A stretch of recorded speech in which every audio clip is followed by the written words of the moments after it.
السلام علیکم سامعین، آج میں متکبر اور بد اخلاق کون ہیں اس کے بارے میں کچھ جانکاری دوں گی۔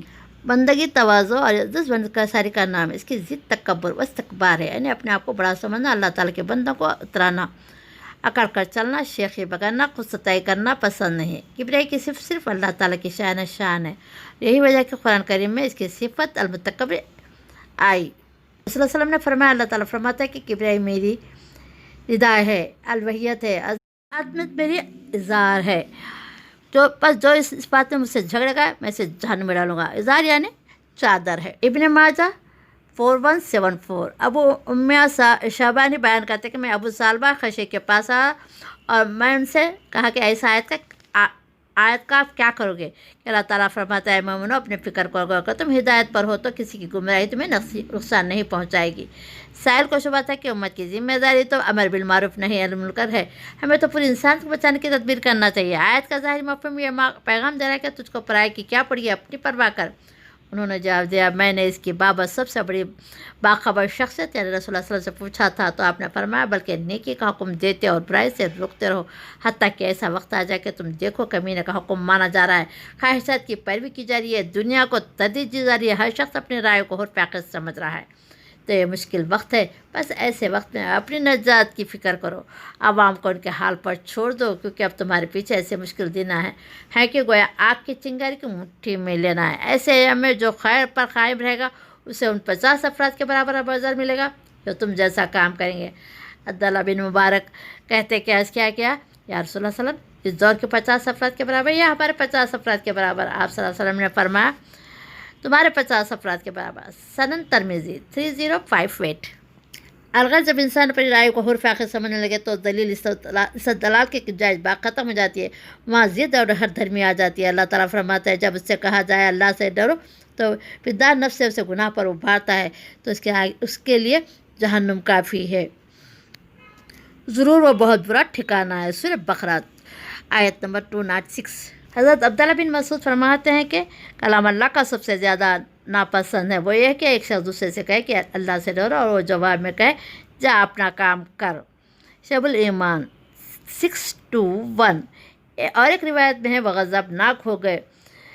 اور موت الکبیر 8588۔ رسول اللہ علیہ وسلم نے فرمایا جس کے دل میں رائی کے برابر بھی تکبر کا وہ جنت میں داخل نہیں ہوگا۔ ایک شخص نے عرض کیا کہ ایک شخص چاہتا ہے اس کا لباس اچھا ہو، اس کے جوتے اچھے ہوں، کیا یہ بھی تکبر ہے؟ آپ صلی اللہ علیہ وسلم نے فرمایا بے شک اللہ جمیل ہے، جمال کو پسند فرماتا ہے۔ تکبر کے معنی ہے حق کا انکار کرنا، لوگوں کو حقیر جاننا۔ سنن ترمذی 199۔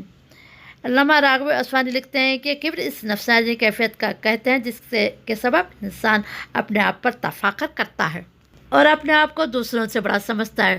سب سے بڑا تکبر اللہ پر تکبر ہے جو بندے کے لیے قبول حق استحق عبادت میں رکاوٹ بن جائے۔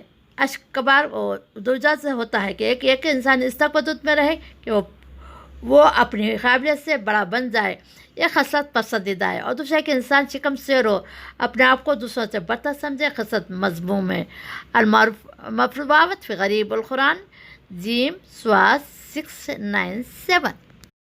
سامعین، امام فخر الدین رازی کہتے ہیں کہ وہ تکبر کرتے ہیں اس سے مراد ہے کہ اپنے آپ کو مخلوقات میں بہترین سمجھتے ہیں اور یہ سمجھتے ہیں کہ انہیں جو استحقاق حاصل ہو دوسروں کو نہیں ہے۔ تکبر کی وسعت اللہ تعالیٰ کے لیے سزاوار ہے کیونکہ وہ یہ قدرت والا ہے اور اسی کو فضیلت حاصل ہے جو کسی اور کو نہیں۔ پس تکبر اس کی شان۔ بعض نے کہا تکبر اپنے غیر پر بڑائی کا اظہار کرنا۔ تکبر کے صرف بندوں کے لیے مذموم ہے، اللہ تعالیٰ کے لیے صرف مدح ہے کیونکہ وہی اس کے اظہار کا حق دار ہے، نہ کوئی اور، لہٰذا اس کی ذات کے لیے حق ہے، اس کے غیر کے لیے باطل ہے۔ تفسیر کبیر جیم 5 سواد 366۔ تکبر قبول حق میں رکاوٹ بن جاتا ہے۔ تکبر ہی کے سبب شیطان نے حق کا انکار کیا، تا قیامت رائندہ درگاہ ہوگا۔ اللہ تعالیٰ فرماتا ہے اس وقت کو یاد کیجیے جب آپ کے رب نے فرشتوں سے فرمایا میں مٹی سے انسان بنانے والا ہوں، بس جب اس کی تخلیق مکمل کروں تو اس میں اپنی طرف سے روح پھونک دوں تو تم اس کے سامنے سجدے میں گر جانا۔ بس ابلیس کے سوا تمام فرشتوں نے آدم علیہ السلام کی طرف رخ کر کے سجدہ کیا، اس نے تکبر کیا اور کافروں میں سے تھا۔ اللہ تعالیٰ نے فرمایا جسے میں نے اپنے ہاتھوں سے بنایا اس کے سامنے سجدہ کرنے سے تجھے کس نے روکا؟ کیا تو نے خود تکبر کیا یا پہلے سے ہی تکبر کرنے والوں کے گردے میں سے تھا؟ کہنے لگا میں اس سے بہتر ہوں، تو نے مجھے آگ سے پیدا کیا اور اسے مٹی سے، فرمایا جنت سے نکل جا کیونکہ تو رائندہ درگاہ ہے اور بے شک تجھ پر قیامت کے دن میری لعنت ہے۔ سواد 71-78۔ اس آیت سے معلوم ہے کہ تکبر شیطان کے لیے قابل حق سے رکاوٹ بنا۔ اس نے اللہ کے حکم کو رد کرنے کے لیے عقل دلیل کا سہارا لیا اور کہا کہ میرا جوہر تخلیق آدم سے افضل ہے، تو میں کیسے اس کے آگے سجدہ ریز ہو جاؤں؟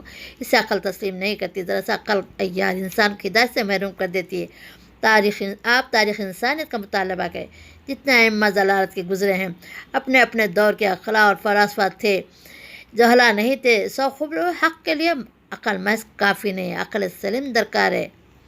علامہ اقبال نے کہا عقل عیار ہے، سو بھیس بدل لیتی ہے، عشق بیچارہ نہ زاہد ہے نہ ملا نہ حکیم۔ سامعین، قرآن مجید میں اللہ تعالیٰ نے خاص طور پر متکبر اور جابر کی مذمت فرمائی ہے۔ چنانچہ ارشاد فرمایا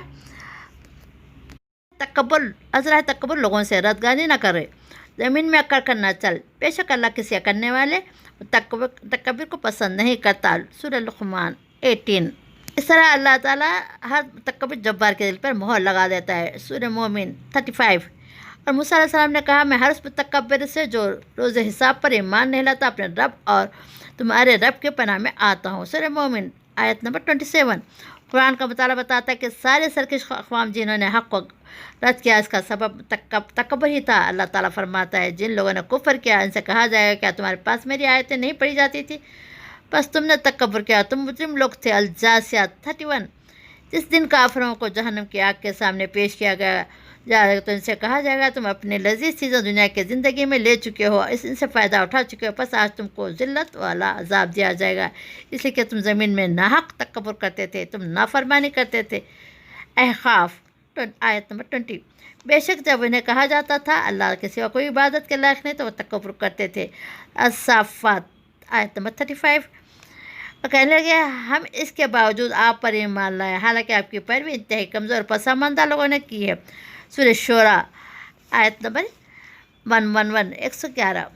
حدیث پاک میں ہے کہ نبی صلی اللہ علیہ وسلم نے فرمایا متکبرین کو مردانہ صورت میں قیامت کے دن چونٹی کے مانند اٹھایا جائے گا، ان پر ہر طرف سے ذلت چھائی ہوگی، انہیں جہنم کے بولس نامی قید خانے میں لے جائے گا، آگ کو جلانے والی آگ کے شعلے ان پر بلند ہوں گے، جہنم کے زخموں کی پیپ پلائی جائے گی۔ طبیعت الخیال کہتے ہیں یعنی سڑی ہوئی بدبودار کیچڑ۔ سند ترمذی 2492۔ نبی صلی اللہ علیہ وسلم فرمایا قیامت کے دن اللہ تعالیٰ کچھ لوگوں کو چونٹیوں کی صورت میں اٹھائے گا اور لوگ انہیں اپنے قدموں تلے ڈھونڈیں گے، کہا جائے گا یہ کون لوگ ہیں تو بتایا جائے گا یہ متکبرین ہیں۔ ترغیب 5429۔ نبی صلی اللہ علیہ وسلم سے فرمایا کیا میں تمہیں نہ بتاؤں کہ اللہ تعالیٰ کے بندوں میں سب سے بدترین بندے کون ہیں؟ فرمایا وہ جو بد اخلاق اور متکبر ہو۔ مسند احمد 8822۔ حضرت عمر رضی اللہ فرماتے ہیں جو تمہیں علم سکھائے اس کے سامنے عاجزی اختیار کرو، جسے تم علم سکھاؤ اس کے سامنے بھی عاجزی اختیار کرو، متکبر علماء میں سے نہ ہو۔ سنن بہقی 43۔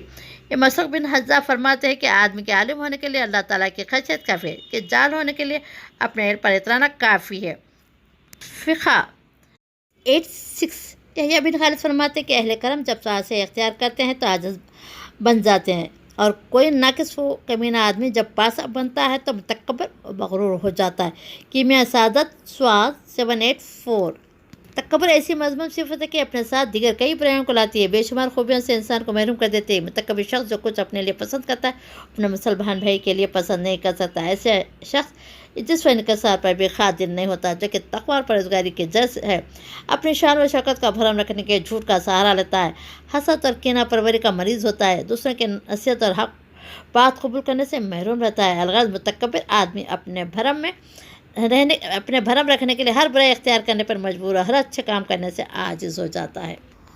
سامعین، میں اللہ تعالیٰ سے دعا گو ہوں کہ ہر متکبر کو ہدایت دے اور تکبر سے محفوظ رکھے، آمین یا رب العالمین۔